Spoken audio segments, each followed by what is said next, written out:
Hello विद्यार्थी मित्रों, तो आप सभी का स्वागत करते हैं हमारे इस YouTube चैनल यूनिक एकेडमी के अंदर। तो विद्यार्थी मित्रों, आज हम कक्षा 12 विषय वाणिज्य व्यवस्था अर्थात बीए का सेक्शन नंबर ए का वीडियो बनाने जा रहे हैं, जो आपके लिए आपके एग्जाम में 20 नंबर में से 20 नंबर लाने में बहुत ही सहायता करेगा। तो विद्यार्थी मित्रों, ये बहुत ही इम्पोर्टेंट आप लोगों के लिए है। बीए का एग्ज़ाम जब भी आप देने जाना, इसको एक बार देख लेना, जो आपके लिए बहुत ही इम्पोर्टेंट साबित होगा। तो पहला नंबर जो क्वेश्चन है, अन्य व्यक्तियों के पास से काम लेने की कला को क्या कहते हैं? तो अन्य व्यक्तियों के पास से काम लेने की कला अर्थात संचालन क्या कहलाता है? संचालन। तो संचालन की परिभाषा ये है, अन्य व्यक्तियों के पास से काम लेने की कला। दूसरा नंबर क्वेश्चन है, प्रवृत्ति की दृष्टि से संचालन कैसी प्रवृत्ति है? तो प्रवृत्ति की दृष्टि से संचालन सर्वव्यापी प्रवृत्ति है, अर्थात विद्यार्थी मित्रों, संचालन हर जगह दिखाई देता है, हर एक क्षेत्र में दिखाई देता है, धंधा छोटा हो या धंधा बड़ा, हर जगह दिखाई देता है। उसके बाद विद्यार्थी मित्रों क्वेश्चन है, ज्ञान को अमल में लाने की सरल पद्धति क्या है? तो ज्ञान को अमल में लाने की सरल पद्धति कला है, अर्थात व्यक्ति के पास कला है तो व्यक्ति अपने ज्ञान को इस तरह से प्रस्तुत करेगा जिससे कोई भी आसानी से उसको समझ सकता है। नेक्स्ट क्वेश्चन नंबर 4 है, व्यावसायिक संगठन अपने व्यवसाय के लिए किन बातों का निर्माण करते हैं? तो सिंपल सी बात है, आचार संहिता। कोई भी व्यवसायिक मंडल है अपने व्यवसाय में किन बातों का निर्माण करते हैं? तो आचार संहिता का निर्माण करते हैं, जिससे व्यवसाय अच्छी तरीके से चले। नेक्स्ट क्वेश्चन विद्यार्थी मित्रों, संचालन के कितने स्तर है? तो संचालक के 3 स्तर है, संचालन के निम्न स्तर, मध्य स्तर और उच्च स्तर। तो विद्यार्थी मित्रों, इसी तरह से हम क्वेश्चन नंबर 6 पे आ गए। उच्च स्तर संचालन में किसका समावेश होता है? तो बोर्ड ऑफ डायरेक्टर्स। उच्च स्तर यानी सबसे मेन स्तर, यानी उसमें कौन आएगा? विशेषज्ञ तो आएगा नहीं, कर्मचारी ये भी नहीं आएंगे, विभागीय अधिकारी भी नहीं आएंगे, क्या आएंगे? Board of directors. नेक्स्ट, निम्न स्तर को दूसरे किस नाम से जाना जाता है? तो निम्न स्तर को अर्थात कार्यकारी स्तर, निम्न स्तर को दूसरे कार्यकारी स्तर के नाम से विद्यार्थी मित्रों जाना जाता है। ओके। नेक्स्ट हमारा क्वेश्चन है, इनमें से किसका समावेश संचालन के किसी भी स्तर में नहीं होता? तो विद्यार्थी मित्रों, इसमें से ऐसा क्वेश्चन है कि निम्न में से किसका संचालन, निम्न में से किनका संचालन के एक भी स्तर में समावेश नहीं होता? ओके, तो इसमें आएगा आपका आंसर श्रमिक। क्या आएगा? श्रमिक। क्योंकि निरीक्षक, जोबर और हिसाबी अधिकारी का समावेश होता है अलग अलग स्तरों में, श्रमिक अर्थात कर्मचारी का नहीं होता। ठीक है। नेक्स्ट हमारा क्वेश्चन नंबर 9 है, आयोजन व्यवसाय साहस का मस्तिष्क है, तो व्यवस्था तंत्र क्या है?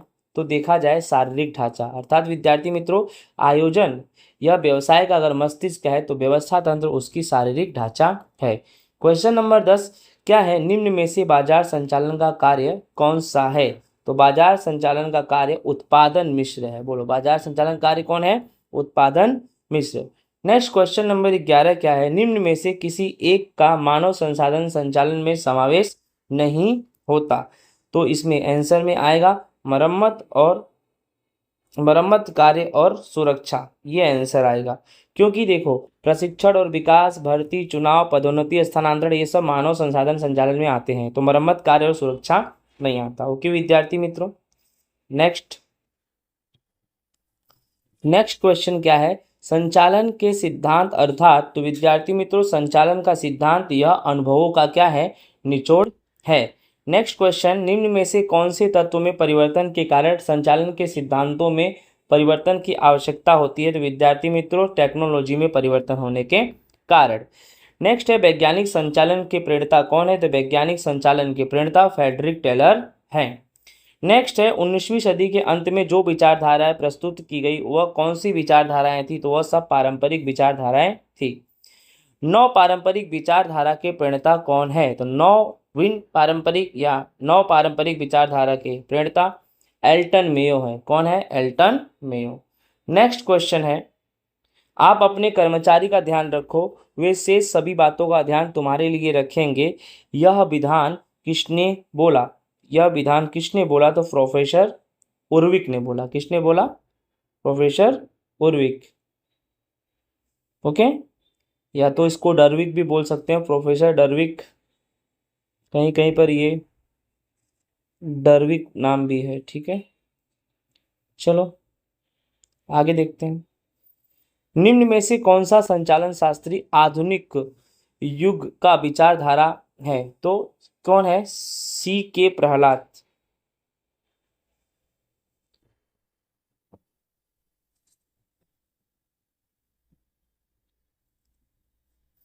निम्न में से कौन सा संचालन शास्त्री आधुनिक विचारधारा में योगदान है? तो सी के प्रहलाद। संचालन के समान सिद्धांत देने वाले कौन थे? तो हेनरी फेवल, ठीक है। Next question.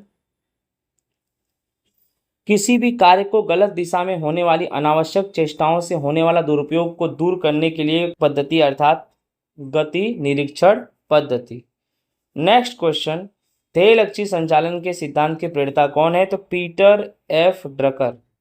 ध्येय लक्ष्य संचालन के सिद्धांत के प्रणेता कौन? तो पीटर एफ ड्रकर, ठीक है। नेक्स्ट क्वेश्चन नंबर 11 क्या है? श्रम विभाजन के अमल द्वारा निम्न में से कौन सी प्रवृत्ति संभव होती है? तो विशिष्टीकरण। श्रम विभाजन के अमल द्वारा निम्न में से कौन सी प्रवृत्ति संभव होती है? तो विशिष्टीकरण।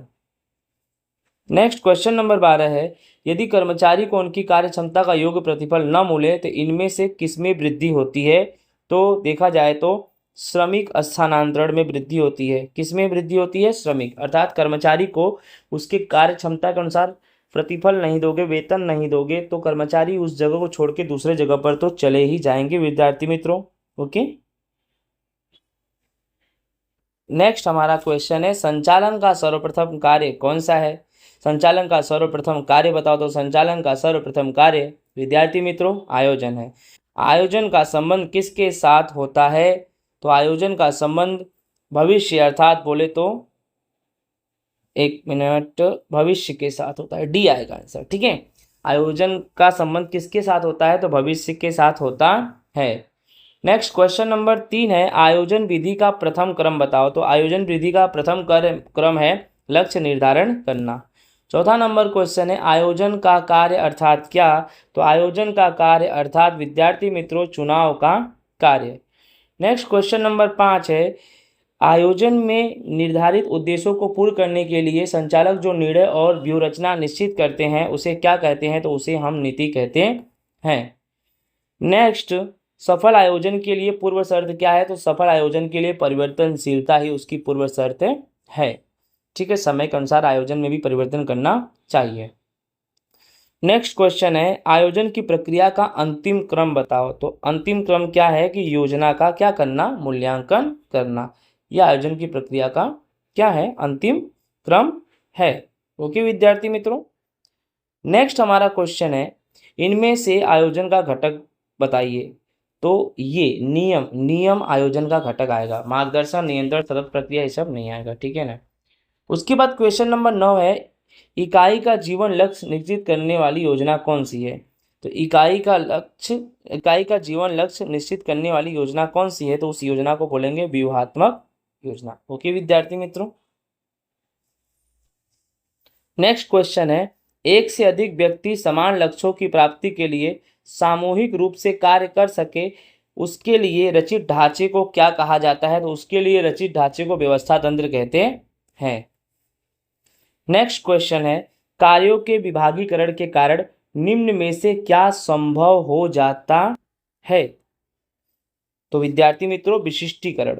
अगर कार्यों का विभागीकरण करोगे तो विशिष्टीकरण का लाभ तो पक्का ही मिलेगा। किस व्यवस्था तंत्र को सैन्य व्यवस्था तंत्र कहते हैं? तो रेखीय व्यवस्था तंत्र को सैन्य व्यवस्था तंत्र कहते हैं। निम्न में से किस व्यवस्था तंत्र में विभाग की तुलना में कार्य को अधिक महत्व दिया गया है? तो कार्य को अधिक महत्व कार्यानुसार व्यवस्था तंत्र में दिया गया है। मानव संबंधों के आधार पर प्राकृतिक रूप से रचित मानव संबंध के जाल को किस नाम से जानते हैं? तो मानव संबंध जब भी बोले तो समझ जाने का विद्यार्थी मित्रों अनौपचारिक व्यवस्था तंत्र, ठीक है। नेक्स्ट है, निम्न स्तर पर आदेश प्राप्त करने वाले व्यक्ति को क्या कहते हैं? तो प्रोजेक्ट मैनेजर। निम्न स्तर पर आदेश प्राप्त करने वाले व्यक्ति को प्रोजेक्ट मैनेजर कहते हैं। नेक्स्ट, प्रोजेक्ट ढांचा और सामान्य ढांचे के संयोजन से रचित व्यवस्था तंत्र को क्या कहते हैं? तो श्रेणिक व्यवस्था तंत्र। प्रोजेक्ट ढांचा और सामान्य ढांचा के संयोजन से रचित व्यवस्था तंत्र को श्रेणिक व्यवस्था तंत्र कहते हैं। नेक्स्ट, जिस इकाई में समग्र अधिकार उच्च संचालक के पास ही केंद्रित हो उसे किस नाम से जानते हैं? तो उसे केंद्रीकरण के नाम से जानते हैं। केंद्रीकरण का मतलब है पूरा अधिकार एक ही के पास होना। ठीक है। उसके बाद क्वेश्चन नंबर है, निम्न में से क्या अपनाकर भावी संचालक तैयार किए जा सकते हैं? तो विकेंद्रीकरण की प्रक्रिया को अपनाकर भावी संचालक तैयार किए जा सकते हैं। ओके विद्यार्थी मित्रों, कर्मचारी व्यावसायिक इकाई के क्या है? तो कर्मचारी व्यावसायिक इकाई के अमूल्य संपत्ति है। नेक्स्ट क्वेश्चन है, मानव संसाधन संचालन का मुख्य कार्य क्या है?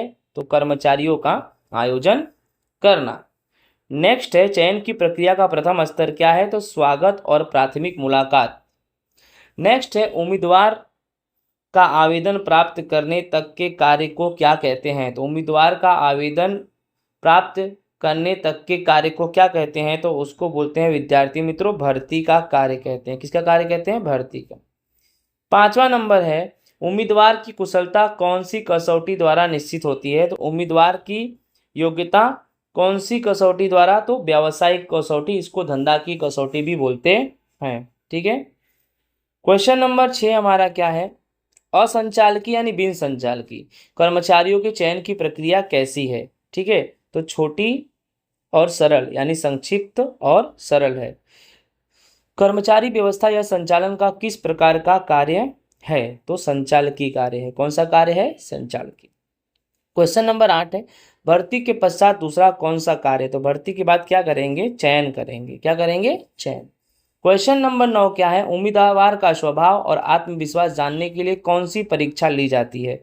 तो कौन सी परीक्षा ली जाती है? तो मनोवैज्ञानिक परीक्षा ली जाती है। ओके विद्यार्थी मित्रों, नेक्स्ट क्वेश्चन है, मार्गदर्शन में आदेश, सूचना और मार्गदर्शन के अलावा किसका समावेश होता है? तो निरीक्षण यानी देखरेख का समावेश होता है। मार्गदर्शन की आवश्यकता किस स्तर पर होती है? तो मार्गदर्शन की आवश्यकता प्रत्येक स्तर पर होती है। उसके बाद है, मार्गदर्शन के कौन से तत्वों में देखरेख, नियंत्रण और विश्लेषण का समावेश होता है? तो निरीक्षण के अंदर होता है विद्यार्थी मित्रों। क्वेश्चन नंबर 4 क्या है, प्रोत्साहन देकर अपेक्षित लक्ष्य को प्राप्त करवाने की प्रक्रिया को क्या कहते हैं? तो अभिप्रेरणा कहते हैं। अभिप्रेरणा की परिभाषा है प्रोत्साहन देकर अपेक्षित लक्ष्यों को प्राप्त करने की प्रक्रिया। नेक्स्ट क्वेश्चन नंबर 5 है कि मास्लो की आवश्यकताओं के अग्रता क्रम में प्रथम आवश्यकता क्या है? तो प्रथम आवश्यकता है शारीरिक आवश्यकता। क्वेश्चन नंबर 6 है विद्यार्थी मित्रों, इनमें से कौन सा प्रोत्साहन मौद्रिक प्रोत्साहन है? तो पदोन्नति, ये कौन सा प्रोत्साहन है? मौद्रिक प्रोत्साहन है। ठीक है। क्वेश्चन नंबर 7 है, नेतृत्व के अमल के लिए किसका अस्तित्व होना बहुत ही आवश्यक है, बहुत ही जरूरी है? तो अधीनस्थों का। ठीक है। एक व्यक्ति द्वारा दूसरे व्यक्ति को स्पष्ट यथावत स्वरूप में जानकारी पहुंचाना अर्थात क्या? सूचना संचार। ठीक है, क्या बोलेंगे? सूचना संचार। नेक्स्ट है, निम्न स्तर संचालन से रिपोर्ट के स्वरूप में उच्च स्तर संचालन तक सूचना भेजने की प्रक्रिया को क्या बोलेंगे? तो सूचना प्रेषण बोलेंगे। नेक्स्ट है, अनौपचारिक सूचना संचार ज्यादातर किस स्वरूप में होता है? तो अनौपचारिक सूचना संचार ज्यादातर मौखिक स्वरूप में होता है। होगे विद्यार्थी मित्रों, आयोजन के अनुसार कार्य हो रहा है या नहीं यह देखने या कार्य का संचालन कौन सा कार्य होता है? तो विद्यार्थी मित्रों नियंत्रण का होता है। नियंत्रण कैसी प्रक्रिया नहीं है? तो सतत है, आंतरिक है, गतिशील है, तो जड़ प्रक्रिया नहीं है। ठीक है। नेक्स्ट क्वेश्चन है, प्रयत्न एवं परिणाम तथा साधन और उद्देश्य के मध्य संतुलन बनाए रखने का कार्य अर्थात नियंत्रण का कार्य विद्यार्थी मित्रों। नेक्स्ट क्वेश्चन है, नियंत्रण का कार्य किस स्तर पर होता है? तो प्रत्येक स्तर पर होता है। नेक्स्ट क्वेश्चन है, निम्न में से कौन सा कार्य नियंत्रण का कार्य नहीं है? तो उद्देश्य निश्चित करना। उद्देश्य निश्चित करना यह नियंत्रण का कार्य नहीं है। नेक्स्ट, संचालन का कौन सा कार्य नियंत्रण के जन्मदाता के रूप में पहचाना जाता है? संचालन का कौन सा कार्य नियंत्रण के जन्मदाता के रूप में जाना जाता है? तो संचालन का वह कार्य है आयोजन। ठीक है। 7वां नंबर है, संचालन का अंतिम कार्य क्या है? तो संचालन का अंतिम कार्य नियंत्रण है। नेक्स्ट क्वेश्चन है, नियंत्रण की प्रक्रिया का प्रथम सोपान क्या है? तो मापदंडों की क्या करना? स्थापना करना। नेक्स्ट हमारा क्वेश्चन है, विचलन की जानकारी प्राप्त होने के पश्चात संचालक उनको दूर करने के लिए कौन सा कदम उठाता है? तो सुधारात्मक उपाय या कदम उठाता है। नेक्स्ट क्वेश्चन नंबर 10 हमारा है, इकाई में स्थापित मापदंडों की तुलना में अधिक उत्तम परिणाम प्राप्त हो तब क्या करना चाहिए? तो मापदंड सुधार कर और उच्च प्रयास करना चाहिए, यानी मापदंड को सुधार कर और उसको ऊंचा करना। ओके विद्यार्थी मित्रों, नेक्स्ट हमारा क्वेश्चन है, अधिकतम संपत्ति के उद्देश्य को दूसरे किस नाम से जाना जाता है? तो शुद्ध वर्तमान मूल्य, जिसको बोलेंगे नगद प्रवाह, इसको हम बोल सकते हैं शुद्ध वर्तमान मूल्य भी बोल सकते हैं, शुद्ध वर्तमान मूल्य भी बोल सकते हैं। ओके विद्यार्थी मित्रों, नेक्स्ट क्वेश्चन है, वित्तीय संचालन का किसके साथ संबंध है? ठीक है, तो वित्त कार्य के साथ संबंध है। किसके साथ संबंध है? वित्त कार्य के साथ। नेक्स्ट हमारा क्वेश्चन नंबर 4 है, विनियोग संबंधित निर्णय अर्थात क्या? तो विनियोग संबंधित निर्णय का मतलब है पूंजी बजटिंग। ठीक है, नेक्स्ट क्वेश्चन नंबर 5वां है कि इक्विटी और ऋण की उचित मात्रा वाला ढांचा अर्थात क्या? तो इसका है अधिकतम पूंजी का ढांचा। ठीक है, जिसको बोलेंगे अनुकूलतम पूंजी का ढांचा। नेक्स्ट क्वेश्चन नंबर 6 हमारा है, शुद्ध कार्यशील पूंजी के विचार के संदर्भ में निम्न में से कौन सा विधान सही नहीं है? तो चालू दायित्व पर चालू संपत्ति की वृद्धि, ये विधान गलत है।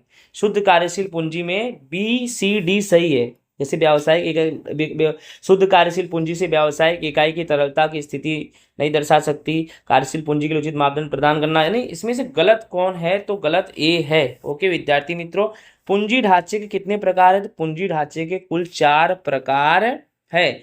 डिविडेंड कौन सी पूंजी पर चुकाया जाता है? तो भरी हुई पूंजी यानी भरपाई पूंजी पर चुकाया जाता है। डिविडेंड कौन सी पूंजी पर चुकाया जाता है? तो भरपाई पूंजी पर चुकाया जाता है। क्वेश्चन नंबर 9 क्या है, स्थिर पूंजी के संदर्भ में कौन सा कथन सत्य है?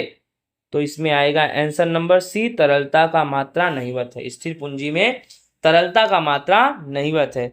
क्वेश्चन नंबर 10 हमारा है, विदेशी विनियोग संस्था को उसका पंजीकरण किसके पास करवाना पड़ता है? तो सेबी के पास करवाना पड़ता है।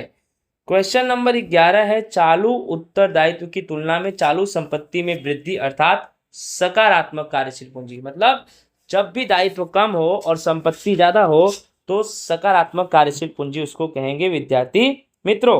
ओके, 1 वर्ष या उससे कम समय में परिपक्व होती जामीनदारियों का बाजार अर्थात द्रव्य का बाजार। संगठित द्रव्य बाजार का नियंत्रण किसके द्वारा होता है? तो रिजर्व बैंक ऑफ इंडिया के द्वारा होता है। ट्रेजरी बिल भारत सरकार की तरफ से कौन निकालता है? तो ट्रेजरी बिल भी कौन निकालता है? Reserve bank of India. Next हमारा क्वेश्चन नंबर 4 है, कॉमर्शियल बिल के संदर्भ में निम्न में से कौन सा विधान क्या है? गलत है। तो A गलत है, कॉमर्शियल बिल सरकारी जामीनदारी नहीं है। नेक्स्ट हमारा क्वेश्चन है 5वां नंबर, नई निकाले जाने वाली जामीनदारियों का विक्रय अर्थात अंश बाजार। ठीक है विद्यार्थी मित्रों, नेक्स्ट क्वेश्चन हमारा है, 1956 के जामीनदारी अनुबंध नियमन कानून के अनुसार अंश बाजारों को किसकी स्वीकृति लेनी पड़ती है? तो केंद्र सरकार की स्वीकृति लेनी पड़ती है। अब विद्यार्थी मित्रों, डिपोजिटरी कानून कौन से वर्ष में आया? तो ये 1996 में आया। ठीक है, नेक्स्ट, डिपोजिटरी को अपना कार्य आरंभ करने से पहले किसके पास पंजीकरण का प्रमाण पत्र लेना पड़ता है? किसके पास से? तो सेबी के पास से लेना पड़ता है। जामीनदारियों को क्रय विक्रय में कितने प्रकार के ऑर्डर होते हैं? तो क्रय विक्रय में 2 प्रकार के ऑर्डर होते हैं। क्वेश्चन नंबर 10 जो है हमारा, सेबी कौन से कानून में अस्तित्व में आई? तो सेबी कौन से कानून में अस्तित्व में आई? तो आंसर आएगा D। क्या आएगा? D, securities and exchange board of India act. ठीक है, ओके, तो सेबी कौन से कानून के अस्तित्व में आई? तो securities and exchange board of India अधिनियम। ठीक है विद्यार्थी मित्रों,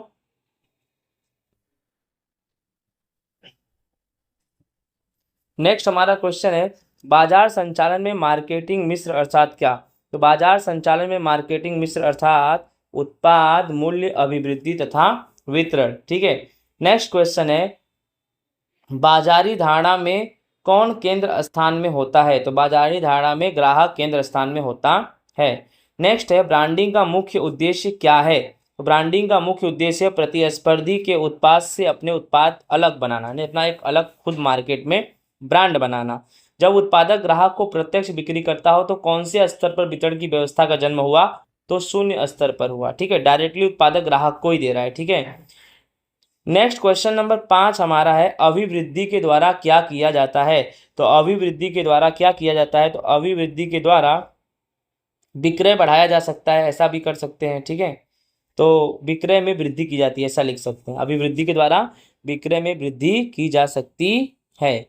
नेक्स्ट हमारा क्वेश्चन नंबर है छठा, व्यक्तिगत विक्रय में विक्रयकर्ता कौन सा कार्य करता है? तो संभावित ग्राहक को उत्पाद का निदर्शन करता है। नेक्स्ट हमारा क्वेश्चन नंबर 7 है विक्रय वृद्धि की प्रयुक्तियों के कारण कौन सी परिस्थिति का निर्माण होता है? तो विक्रय वृद्धि तकनीकी के कारण किन परिस्थितियों का निर्माण होता है? तो आंसर आएगा ग्राहक उत्पाद को खरीदने के लिए तात्कालिक प्रेरित होता है। विक्रय वृद्धि तकनीकी कारण अर्थात वस्तु को सेल्स करने की टेक्नोलॉजी में परिवर्तन करेंगे तो ग्राहक जल्दी से तुम्हारा उत्पाद खरीदने के लिए तत्पर रहेगा। नेक्स्ट क्वेश्चन है निम्न में से कौन सा कार्य बाजार संचालन का है? निम्न में से कौन सा कार्य बाजार संचालन का है? तो माल उपयोग योग्य बनाना। ठीक है, माल को उपभोग योग्य, यहाँ पर उपभोग आएगा, थोड़ा गलत है यहाँ पे, ये उपयोग के जगह पे उपभोग आएगा। ठीक है, माल उपभोग योग्य बनाना। ठीक है, नेक्स्ट क्वेश्चन नंबर 9 है आवश्यकता से अधिक विज्ञापन खर्च के कारण क्या होता है? तो आंसर आएगा उत्पाद की कीमत में वृद्धि। ठीक है, आवश्यकता से अधिक विज्ञापन खर्च का कारण क्या होता है? उत्पाद की कीमत में क्या करना? वृद्धि करना। नेक्स्ट क्वेश्चन हमारा है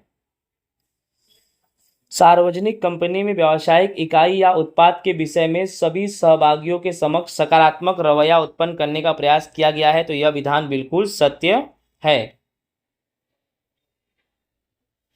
नेक्स्ट, ग्राहक सुरक्षा कानून किस वर्ष में आया? तो 1986 में आया। ट्रस्टीशिप का सिद्धांत किसने दिया? तो ट्रस्टीशिप का सिद्धांत गांधी जी ने दिया। उसके बाद निम्नलिखित में से कौन सी अधिकार ग्राहक सुरक्षा कानून 1986 के अनुसार नहीं है? तो प्राथमिक आवश्यकताओं का। ठीक है, उसके बाद याद रखना क्या? प्राथमिक आवश्यकताएं। उसके बाद क्वेश्चन नंबर जो 4 हमारा है निम्न में से कौन सा विकल्प निम्न में से कौन से विकल्प का समावेश ग्राहक सुरक्षा कानून के अनुसार कि विवाद निवारण संस्था में नहीं होता? तो आंसर आएगा तुम्हारा लोक अदालत। क्या आएगा? लोक अदालत। फिर क्या लिखा है कि जिला कक्षा फोरम में कुल कितने सदस्य होते हैं? तो कुल 3 सदस्य होते हैं। किस प्रकार के आयोग में सदस्यों की नियुक्ति केंद्र सरकार करती है? तो राष्ट्रीय स्तर। ठीक है, जनहित याचिका कौन से कोर्ट में की जाती है? तो सुप्रीम कोर्ट में की जाती है। नेक्स्ट है कौन सी ग्राहक सुरक्षा संस्था स्थापना के साथ अहमदाबाद के साथ जुड़ा हुआ है? तो अहमदाबाद के साथ कौन जुड़ा हुआ है? तो consumer coordination council. Consumer coordination council answer आएगा अपना कंज्यूमर कोऑर्डिनेशन काउंसिल, डी आएगा। ठीक है, अहमदाबाद के साथ। ठीक,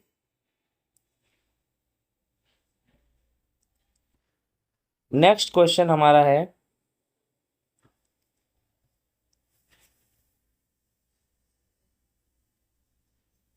कौन सी संस्था ग्राहक सुरक्षा के लिए भारत में कार्य करती हुई संस्थाओं का संकलन करती है? तो इसमें भी आंसर आएगा कंज्यूमर कोऑर्डिनेशन काउंसिल। ठीक है, निम्नलिखित में से कौन सा कार्य ग्राहक संगठन नहीं करते? तो ग्राहकों की सूची उद्योग को प्रदान करना, ये नहीं करते। ठीक है, औद्योगिक विकास तथा नियमन अधिनियम किस वर्ष में आया? तो 1991 में आया। आवश्यक चीज वस्तुओं का अधिनियम कौन से वर्ष के अस्तित्व में आया? तो 1955 में आया। ट्रेडमार्क अधिनियम कब आया? तो 1900। ट्रेडमार्क कानून किस वर्ष में अस्तित्व में आया? इसमें 1969 आएगा। एक मिनट, ट्रेडमार्क अधिनियम, तो इसमें 1999 लिखना। क्या लिखना? 1999। बाट और माप अधिनियम धारा कौन से वर्ष में आया? तो 1976 में आया। फिर ग्राहक सुरक्षा अधिनियम कब आया? तो ये 1986 में आया। भारत में उदारीकरण, निजीकरण, वैश्वीकरण कब आया? तो ये 1991 में आया। भारतीय मुद्रा रुपए को कौन सी संज्ञा दी गई है? तो आंसर आएगा रुपीस। फिर विदेशी मुद्रा के लिए भारत में वर्तमान कौन सा कानून है? तो फेमा, ठीक है, फॉरेन एक्सचेंज मैनेजमेंट एक्ट 1999 में आया था। निम्न विकल्पों में से कौन सा लाभ निजीकरण का नहीं है? तो निम्न विकल्पों में से कौन सा लाभ निजीकरण का नहीं है? तो ये आएगा कर्मचारियों का शोषण। लास्ट क्वेश्चन है, नेक्स्ट क्वेश्चन है, निम्न विकल्पों में से कौन सा लाभ निजीकरण का है? तो गुणवत्ता युक्त वस्तु एवं सेवा का उत्पादन करना। ठीक है, तो सिंपल सी बात है। ये हमारा बीए का टोटल एमसीक्यू हो गया। आपको समझ में आएगा। जय हिंद, राधे राधे।